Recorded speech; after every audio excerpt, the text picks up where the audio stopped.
since I've got here, I hadn't been able to wipe the smile off my face, which is an amazing thing. This is by far one of the greatest things I've done, and I'm already looking forward to next year. You know, no matter where you're at, there's always a soul to save. Hi, my name's Chris Barnes. I'm from southeast Missouri, in a town called Sikeston. Lambert's home of the Thrilled Rolls. Back home, I'm a painter. This is my first one, and it's first time out of the United States as well, but it's definitely, it's almost what I expected, but there's a lot of things I didn't expect as well. So you get back here in the side streets, you know, in a sense, it reminds you of home, because you know it takes you back to those days as a kid where you got to play out in the street with your cousins and your friends, and it feels like home in a way. Well, my buddy Keith Albright, he tried to talk me into it a year or two ago, and things just didn't work out. And as more time progressed, I was growing more and more in my faith. And I believed it was this was a good time for me to be able to get out and to grow my faith and get into things like helping out with the mission trip, and that's just kind of what brought me here. A lot of people I talk to, they're like, "Oh my goodness, you know that's the big undertaking," and you know they were.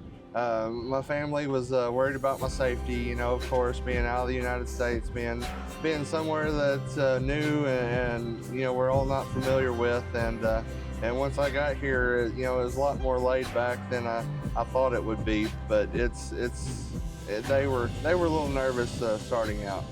So my job this week is maintenance, so I'm running around like a chicken with my head cut off. Usually I'm making sure all the bathrooms are clean and taken care of, all the toilet paper is restocked, making sure trash is picked up, making sure everybody's got water, and just going around checking on everybody, making sure they're all right.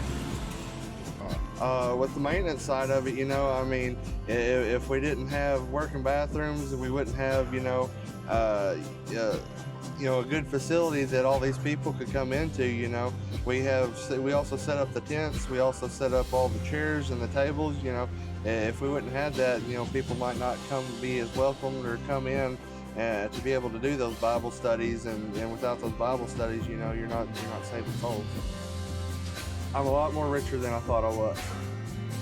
You know, we tend to not count the blessings. You know, there's that song, you count your many blessings, and once you get here, it just you know shows you what you're, you know, the many things that you actually have at home that you take for granted each day. I mean, you know, clean streets, you know, running water that you can go even just brush your teeth with. You know, that's not something you can really do as much as, you know, American coming here. And you know, you take a lot of things for granted, and what I've learned is, you know, it really humbled me that I needed that. Pull the trigger, do it. You know, Nike, just do it.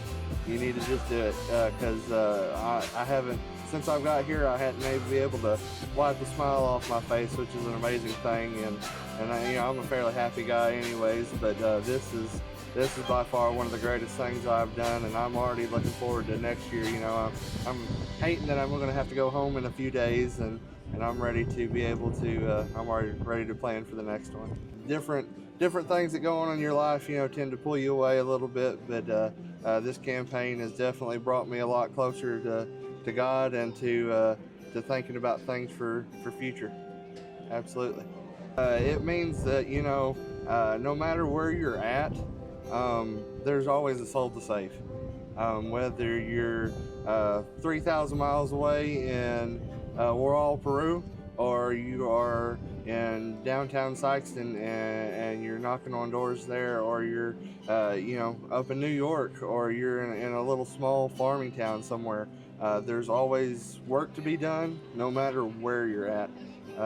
So even if you can't you know, have the blessings to be able to come over here and work on a mission trip, you can at least go knock on your neighbor's door and invite them to church on Sunday morning. All right, brother.